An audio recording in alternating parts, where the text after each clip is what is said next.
Good morning students. देखिए बेटे, आज हम बात करते हैं एप्लीकेशन ऑफ डेरिवेटिव्स की। ठीक है, ये जो डेरिवेटिव आपने सीखा है, जो निकाले हैं आपने, डिफरेंशिएशन का चैप्टर किया है, इसका यूज कहाँ होता है, ठीक है, कहाँ अप्लाई करते हैं हम इस चीज को। तो ये कहता है कि मैथमेटिकली, साइंस के अंदर, ठीक है, इंजीनियरिंग के अंदर बहुत वाइड यूज है, ठीक है, बहुत ज्यादा यूज होता है डेरिवेटिव्स का। तो यहाँ पर जो हम आपके सिलेबस में बात करेंगे वो करेंगे कि जैसे आपका rate of change of quantities निकालना किसी के रिस्पेक्ट में, जैसे स्पीड, एक्सेलरेशन वगैरह, ठीक है, तो चेंजेस निकालना, या फिर किसी टेंजेंट या नॉर्मल की इक्वेशन निकालना, ठीक है, यूज ऑफ डेरिवेटिव से, या किसी भी फंक्शन की मैक्सिमम या मिनिमम वैल्यूज पता करना बेटा, अप्रोक्सीमेट वैल्यूज पता करना, ठीक है, या किस इंटरवल के अंदर कौन सा फंक्शन इंक्रीज करता है, कौन सा फंक्शन डिक्रीज करता है, ये सारी जो चीजें हैं वो हम डेरिवेटिव्स की सहायता से निकालेंगे। ठीक है भाई, तो वन बाय वन देखिए। जैसे पहला आपका आर्टिकल है बेटा, पहला आर्टिकल है कि rate of change of quantities, ठीक है, rate of change of quantities. तो इसमें ये क्या कहता है कि मान लीजिए कोई भी एक फंक्शन दिया है आपको, y is equal to f of x, ये कोई भी एक फंक्शन दे रखा है आपको, ठीक है। तो इस फंक्शन के अंदर ये क्या कहता है कि ये जो y है, ठीक है, ये चेंज करता है विद रिस्पेक्ट टू x। तो उसको कैसे लिखते हैं कि y, if y changes with respect to x, तो ये क्या हो जाएगा dy बाई dx, यानी कि f डैश ऑफ x। ये होता है आपका rate of change of y with respect to x। dy by dx को कैसे पढ़ेंगे, rate of change of y with respect to x। इसी तरह से जैसे आपने छोटी क्लासेस में पढ़ा है वेलोसिटी। वेलोसिटी क्या होता है बेटा, वेलोसिटी क्या होता है, it is the rate of change of distance, rate of change of distance with respect to time, यानी कि डिस्टेंस को हम s से लिखते थे तो ds अपॉन में dt, ये टर्म्स आपने देखी है, ठीक है, साइंस के अंदर भी देखी है आपने। तो v जो होता है वो आपका क्या आ गया बेटा, ds अपॉन dt। अगर मैं एक्सीलरेशन की बात करूं, एक्सीलरेशन की अगर हम बात करेंगे यानी कि a, तो ये क्या होता है, rate of change of velocity with respect to बेटा टाइम। अगर वेलोसिटी को हम with respect to time differentiate करते हैं तो ये जो रेट ऑफ चेंज आएगा वो क्या देगा, हमें एक्सीलरेशन देता है। यानी कि अगर यहाँ पर v की वैल्यू भी रखते हो आप, तो d by dt of ds upon में dt, यानी कि जो एक्सीलरेशन होता है वो डबल डेरिवेटिव हो गया बेटे आपका, ठीक है, डिस्टेंस का। ओके, तो वेलोसिटी निकालना है, एक्सेलरेशन निकालना है, सभी में हम क्या करते हैं बेटा, डेरिवेटिव्स का यूज करते हैं। और देखिए जैसे कि आप कोई भी कंपनी होती है मार्केट में, मार्जिनल कॉस्ट होती है, ठीक है, और एक आपका रेवेन्यू होता है, मार्जिनल रेवेन्यू होता है, मार्केट से जो पैसा हम गेन करते हैं, रिटर्न लेते हैं किसी चीज को बेचकर, वो रेवेन्यू होता है। तो उस केस में ये कहता है कि मान लीजिए कि जो मार्जिनल कॉस्ट है, यानी कि जो सिंपली कॉस्ट फंक्शन जो है आपका, वो कोई भी c ऑफ x, ये कोई भी फंक्शन है, तो जो मार्जिनल कॉस्ट आती है, मार्जिनल जो कॉस्ट होती है बेटा, वो क्या होगी, differential of this with respect to x। x क्या है, नंबर ऑफ क्वांटिटीज। अगर किसी भी फंक्शन के अंदर x नंबर ऑफ क्वांटिटीज बनी है, तो जो उसका रेट ऑफ कॉस्ट आएगा विद रिस्पेक्ट टू क्वांटिटी, वो क्या कहलाएगा, आपका मार्जिनल कॉस्ट कहलाएगा। इसी तरह से बेटा मार्जिनल रिवेन्यू होता है, रिवेन्यू होता है ये आपका, ये हो जाएगा dr अपॉन dx, ठीक है, यानी कि जितना भी आपको रिटर्न मिला है, ठीक है, उसको उसका जो रेट होगा with respect to number of quantities से। ओके, तो इस तरह से हम करेंगे रेट ऑफ चेंज। अब एग्जांपल देखिए इस पर कोई, कि मान लीजिए ये कहता है कि find the rate of change of area with respect to radius, ठीक है, किसी भी सर्कल का, एक सर्कल दिया है आपको। अच्छा, इससे पहले एक छोटी सी बात और बता देता हूं, जो आपके फॉर्मूले हैं, ठीक है, 10th क्लास में जो आपने पढ़े हैं, जैसे area of circle, area of circle क्या होता है बेटे, पाई आर स्क्वायर। सरकमफ्रेंस क्या होती है इसकी, सरकमफ्रेंस क्या होती है, 2 पाई आर होती है, ठीक है।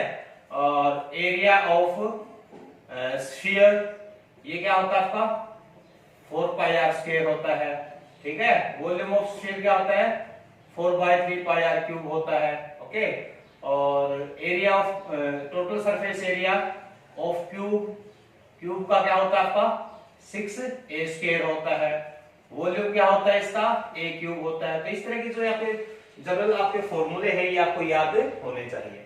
अभी देखिए, अभी क्वेश्चन आपसे क्या किया गया कि you have to find out the rate of change of area of a circle with respect to radius. तो हम क्या लिखेंगे यहाँ पे, हम लिखेंगे कि भाई एरिया जो होता है बेटा, एरिया ऑफ सर्कल यानी कि ए, ये होता है आपका पाई आर स्क्वायर। क्या होता है बच्चों, पाई आर स्क्वायर। अब रेट ऑफ चेंज निकालना है इसका विद रिस्पेक्ट टू रेडियस। इस चीज को आप ध्यान से देखिए, कहीं आपका विद रिस्पेक्ट टू रेडियस होगा, कहीं विद रिस्पेक्ट टू टाइम होगा, ठीक है।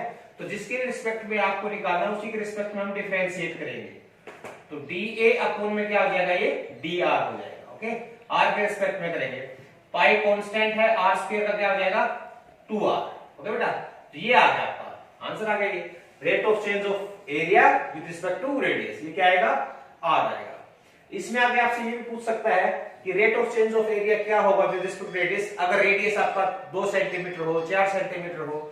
यानी कि इफ r की वैल्यू आपको कुछ दे रखी है, जैसे 3 सेंटीमीटर दे रखी है, तो dA अपॉन में dr when r is equal to 3 centimetre कितना हो जाएगा, r की वैल्यू पुट कर देंगे, यानी कि 6 पाई सेंटीमीटर स्क्वायर पर सेंटीमीटर। ठीक है बेटा, 6 पाई ये आ जाएगा, कर सकते हैं। और देखिए, एक ये कहता है कि रेडियस जो होता है किसी भी बैलून का, जो रेडियस है किसी भी बैलून का, वो चेंज करता है, इंक्रीज करता है 10 सेंटीमीटर पर सेकंड के हिसाब से। तो सरफेस एरिया बताना है आपको। ये कहता है रेडियस ऑफ ए बैलून यानी कि r, तो dr अपन क्या हो जाएगा बेटा dt, ये 10 सेंटीमीटर पर सेकंड के हिसाब से इंक्रीज करता है। किसी भी बैलून के अंदर जब हम हवा फिल करते हैं तो उसका साइज बड़ा होता है, तो बड़ा होगा तो उसका रेडियस भी इंक्रीज करेगा, सरफेस एरिया भी इंक्रीज करेगा, वॉल्यूम भी इंक्रीज करेगा। ठीक है, तो ये कहते हैं कि उसका जो रेडियस है बेटा वो 1 सेकंड में 10 सेंटीमीटर बड़ा होता है। ठीक है, 10 सेंटीमीटर पर सेकंड के अकॉर्डिंग आपका इंक्रीज करता है rate of change.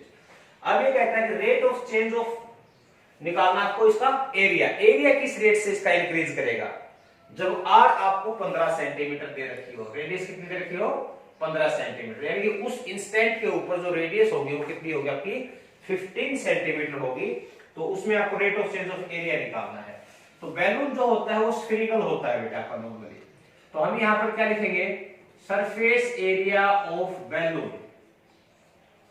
Surface area of balloon क्या होता है बेटा 4 पाई आर स्क्वायर, यानी कि जो एरिया है ये है 4 पाई आर स्क्वायर। तो आपको किसके रिस्पेक्ट में डिफरेंशिएट करना है इसको, t के रिस्पेक्ट में, क्योंकि टाइम के रिस्पेक्ट में आपसे पूछता है। तो ये आपके पास आ जाएगा, 2 आगे आएगा तो 8 पाई r, इसका डिफरेंशिएशन क्या होगा 8 पाई r, क्योंकि t के रिस्पेक्ट में कर रहे हो तो r को भी डिफरेंशिएट करना पड़ेगा t के रिस्पेक्ट में करना पड़ेगा, तो dr अपॉन dt। अब ये कहता है कि when r is equal to 15 centimetre, तो rate of change of area, ठीक है, when r is equal to 15 centimetre, तो कितना आ जाएगा बेटा 8 पाई मल्टीप्लाइड बाई 15, r की वैल्यू कितनी है 15, और dr अपॉन dt कितना दिया आपको 10, तो ये आपके पास कितना आ गया 1200 पाई, 1200 पाई।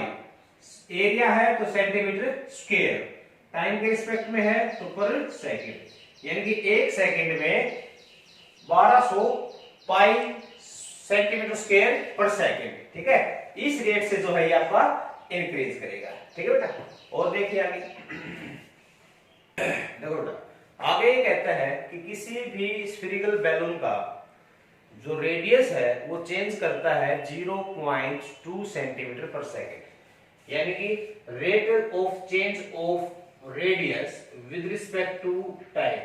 ये कह सकते हैं कि radius is increasing at the rate of 0.2 centimetre per second. इस जो है रेट से रेडियस आपका इंक्रीज करता है बेटा। ठीक है, और आपको निकालना क्या है, आपको निकालना है rate of change of volume, rate of change of volume. तो मैं निकालना है rate of change of volume, यानी कि dv बाई dt, ये आपको निकालना है। कब निकालना है, जब रेडियस कितना हो बेटा 4 सेंटीमीटर, यानी कि dr अपॉन dt आपको दिया है, dv अपॉन dt आपको निकालना है, और कब निकालना है जब रेडियस क्या हो उस टाइम पर 4 सेंटीमीटर। ठीक है, कोई बात नहीं, सबसे पहले आपको ये पता होना चाहिए कि जो स्फेरिकल बैलून है उसका वॉल्यूम क्या होगा। क्या होता है वॉल्यूम? आप यहां पे लिखेंगे volume of spherical balloon V is equal to 4/3 pi r. ठीक है, V क्या होता है बेटा? 4/3 पाई आर होता है, कोई बात नहीं। अब इसको डिफरेंशिएट करेंगे तो differentiating with respect to time तो क्या हो जाएगा बच्चों? dv अपॉन में dt is equal to 4/3 pi r cube का क्या हो जाएगा? 3r स्क्वायर और r का क्या होगा? dr अपॉन में dt। ठीक है बेटा, अब इनकी वैल्यू रख दो, 3 से 3 आपका कैंसिल, तो dv अपॉन dt की value when r is equal to 4 तो 4 पाई मल्टीप्लाइड बाय 4 का स्क्वायर और dr अपॉन dt कितना दिया आपको? 0.2। तो ये आपके पास कितना होगा बेटा? 4 का 16 64 टू जा 128 यानी कि 12.8 पाई वॉल्यूम है। तो ये कितना हो जाएगा आपका?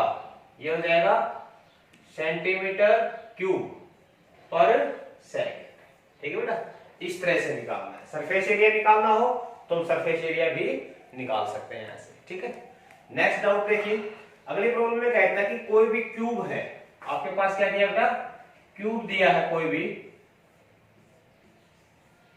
ये एज है, जो साइड होती है इसको हम क्या कहते हैं? एज। ये मान लीजिए क्या है? ए दे रखा है। ओके, इस क्यूब पर ये कहता है कि जो एज है वो इंक्रीज करता है 3 सेंटीमीटर, यानी कि जो ए मैंने लिखा है तो डी ए अपॉन में डी टी, ये आपको दिया 3 सेंटीमीटर पर सेकेंड।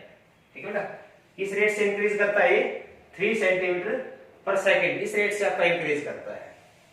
अब पूछता क्या है ये आपसे? ये पूछना चाहता है कि भाई किस रेट से इसका वॉल्यूम इंक्रीज करेगा।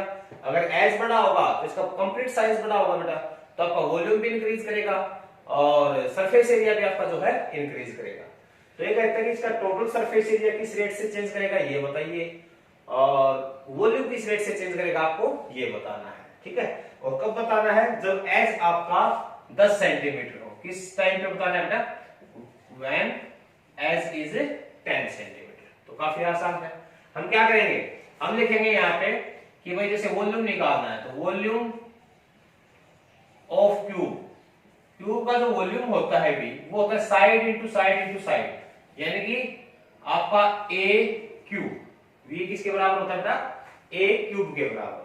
तो इसको डिफरेंशिएट कीजिए आप, differentiating with respect to t, तो ये आपके पास आएगा dv अपॉन में dt is equal to 3a square, क्योंकि t के रिस्पेक्ट में है तो ये क्या आ जाएगा? dA अपॉन में dt कर सकते हैं। और ये dv अपॉन dt निकालना कब है आपको? कब निकालना है बच्चों? जब आपका a कितना हो? 10 सेंटीमीटर। तो 3 into 10 multiplied by dA upon dt कितना बेटा?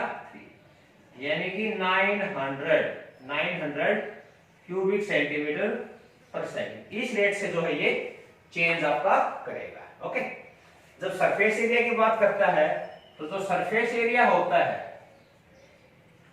Of cube, total surface area क्या होता है बेटा? मान लीजिए a इज इक्वल टू होता है 6a स्क्वायर। एक फेस का a स्क्वायर है, a into a square, 6 face होते हैं तो 6a स्क्वायर। तो इसको जब आप डिफरेंशिएट करेंगे टाइम के रिस्पेक्ट में तो dA अपॉन dt ये आ जाएगा 12a इंटू dA अपॉन में dt, और dA अपॉन में dt आपको निकालना है जब a कितना हो? स्मॉल a कितना हो? 10 सेंटीमीटर। तो यह आ जाएगा 12 multiply 10 multiply by 360 centimetre square